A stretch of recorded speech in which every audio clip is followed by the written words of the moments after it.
and over again. When it was finally over, the thing straightened up and stepped back, disappearing into the shadows.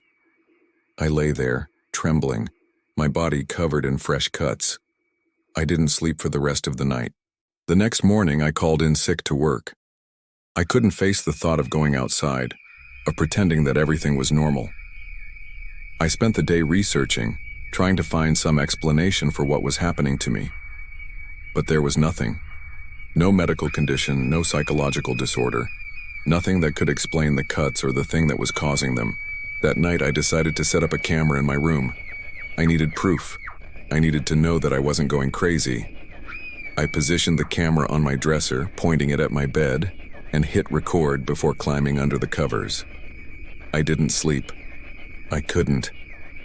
I just lay there, staring at the ceiling, waiting for the thing to appear. And then, just like the night before, I felt it. The cold, prickling sensation on the back of my neck. I turned my head, and there it was, standing at the foot of my bed. This time, I forced myself to move, to reach for the lamp on my nightstand. My fingers fumbled for the switch, and then the room was flooded with light. The thing was gone. I sat up, my heart racing, and looked around the room. There was no sign of it, but when I checked my body, I found fresh cuts, just like before. The next morning, I reviewed the footage from the camera. My hands were shaking as I fast-forwarded through the night, looking for the moment when the thing would appear. And then I saw it.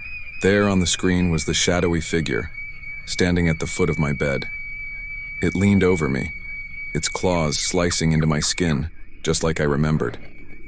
But then, as I watched, it turned its head and looked directly at the camera. Even though it didn't have eyes, I could feel it staring at me through the screen.